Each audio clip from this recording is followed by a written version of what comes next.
பார்ப்புகழ் புதுச்சேரியிலேருந்து வரேங்க. அவங்க சீர்மிகு சென்னைன்னு ஆனந்தி சொன்னாங்க. நான் அப்படி தான் சொல்ல முடியும். பார் நிறைந்து கிடக்கிறதுனால பார்ப்புகழ் புதுச்சேரின்னு தான் நான் சொல்லிக்க முடியும். கட்சிகளுக்கிடையே இணக்கம் என்ற தலைப்பு. ஓர் அடுக்ககத்தில் பல குடும்பங்கள் வாழ்கின்ற பகுதிகளில் நாகரிகமான மனிதர்கள் இருந்தால் அவர்கள் என்ன செய்வார்கள்? எப்படி வாழ்வார்கள்? ஒருவருக்கொருவர் உறுதுணையாக இருப்பார்கள். அவர்கள் ஒருவரை ஒருவர் வம்பிழித்து கொண்டும் தாக்கி பேசிக்கொண்டும் குற்றம் கண்டுபிடிப்பதே வேலையாக வைத்து கொண்டும் இருக்க மாட்டார்கள். ஆனால் மக்களின் வாழ்வாதாரத்தை நிர்ணயிக்கின்ற நமது அரசியலில் இருக்கும் கட்சிகள் எப்படி இருக்கின்றன? கொஞ்சம் கவனித்து பாருங்கள். நாட்டு மக்களுக்கு நல்லது செய்யும் நோக்கில் இவர்கள் அரசியலுக்கு வந்திருந்தால் இவர்களுக்கு இடையிலும் ஒற்றுமை இருக்கும், நாகரிகமான ஓர் உறவு இருக்கும்.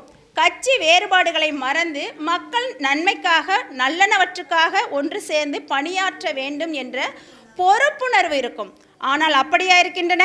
நமது அரசியல் கட்சிகள் வியாபார போட்டியாளர்களைப் போல பயங்கர போட்டி மனப்பான்மையுடனேயே எப்போதும் இருக்கிறார்கள். இவர்களுக்கு மக்கள் நலனில் துளியும் ஆர்வமில்லை. எதிரி கட்சிகளை வீழ்த்த வேண்டும் என்ற ஒரே நோக்கத்துடன் எதிர்கட்சியில் இருக்கின்ற எல்லோரையும் எதிரிகளாக கருதி அவர்கள் மீது எந்நேரமும் குறை சொல்லிக்கொண்டே இருக்கிறார்கள். மக்கள் என்ற ஓர் இருப்பு இவர்களுக்கு நினைவுக்கு வருவது தேர்தலின் போது மட்டும்தான். அதையும் நேர்மையாக எதிர்கொள்ள வேண்டும் என்ற ஒரு அற உணர்வும் இவர்களுக்கு இல்லை. கொழுத்த லாபம் பார்ப்பதற்கான ஒரு தொழிலாகத்தான் அரசியலை பார்க்கிறார்கள்.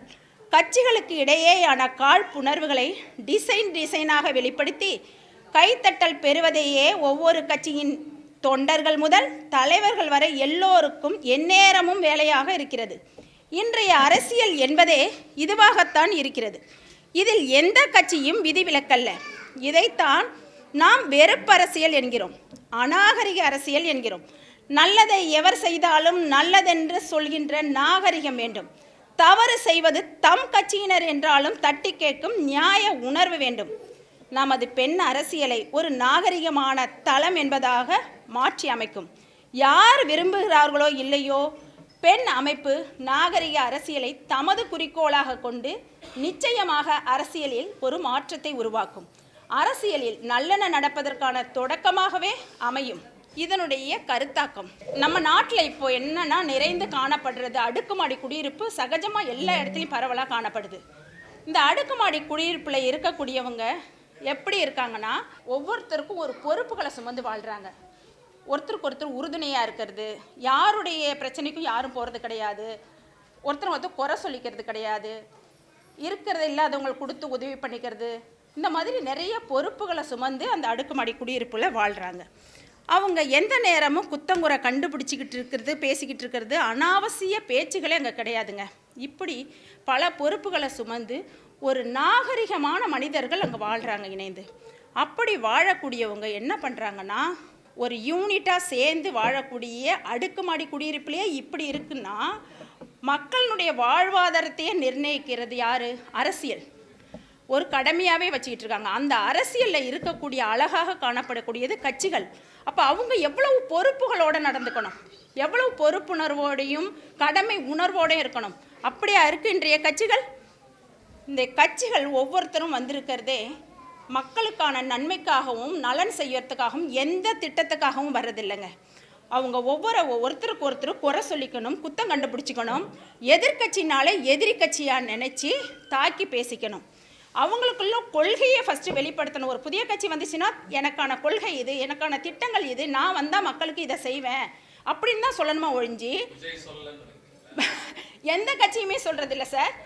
புதிய ஆண்ட கட்சியாக இருக்கட்டும், ஆள போகிற கட்சியாக இருக்கட்டும், ஆண்டுகிட்டு இருக்க கட்சியாக இருக்கட்டும், எதிர்கட்சினாலே எதிரி கட்சின்னு தாக்கணும். அந்த ஒரே கொள்கையோடு தான் வந்திருக்காங்க. அது தலைவனாக இருந்தாலும் சரி, தொண்டனாக இருந்தாலும் சரி, தன்னுடைய கட்சியையும் தன்னையும் விளம்பரப்படுத்தணும்.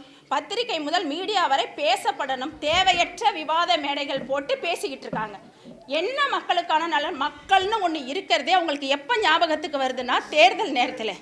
அந்த தேர்தல் நேரத்தில் கூட அவங்க என்ன பண்ணுறாங்க? மக்களுக்கு நல்லது செய்யணும் திட்டத்தோடைய வராங்க.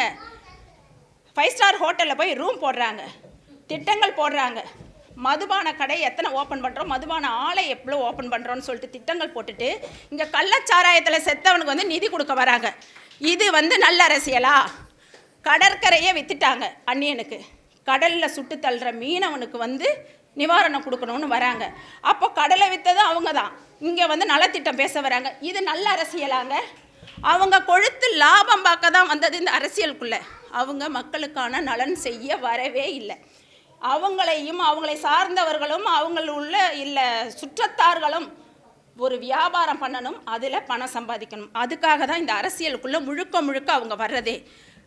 நாம் இன்றைக்கி இருக்கக்கூடிய இந்த அரசியலை பார்த்து இது நல்ல அரசியலா கெட்ட அரசியலான்னு சொன்னால், இதை பார்க்குற அனைத்து பேரும் என்ன சொல்லுவோம்? வெறுப்பு அரசியல் தான் சொல்லுவோம். அநாகரிக அரசியல், நாகரிகமற்ற ஒரு அரசியல் தான் சொல்லும். இந்த அரசியல் தன்னுடைய கட்சிக்காரன் தப்பு செஞ்சாலும் அதனை ஒரு அற உணர்வோடு தட்டி கேட்கணும். அந்த நியாய உணர்வும் அவங்கக்கிட்ட கிடையாது. எதிர்கட்சிகள் நல்லது செஞ்சாலும் அதை வரவேற்கணும். அப்படி உள்ள ஒரு நியாயமான உணர்வும் அவங்கக்கிட்ட கிடையாது. இப்படி முடிவெடுக்க தெரியாத ஒரு அரசியலை என்னன்னு சொல்லலாம்? கோமாளி அரசியல் தானே சொல்லணும். இப்படி உள்ள அரசியலை நாம் என்ன செய்வோம்? எதை நோக்கி கொண்டுட்டு போகணுன்னா, பெண் அரசியல் இதை அனைத்தையும் மாற்றி அமைக்கிறதுக்கான ஒரு நல்ல திட்டமாக தான் தீட்டிகிட்டு இருக்காங்க. அரசியல் என்ற முக்கியமான ஒன்று முழுக்க முழுக்க நம்பிக்கை, மக்களின் நம்பிக்கையை இழந்துவிட்ட ஒன்றாக தாங்க இன்றைக்கி காணப்படுது. இப்படி உள்ள அரசியலை நமது பெண் அமைப்பு நாகரிக தளமான அரசியலாக இதை மாற்றியமைக்கும். இதில் உள்ள பெண்கள் அனைவரும் நாகரிக அரசியலை நோக்கி பயணிப்பார்கள்.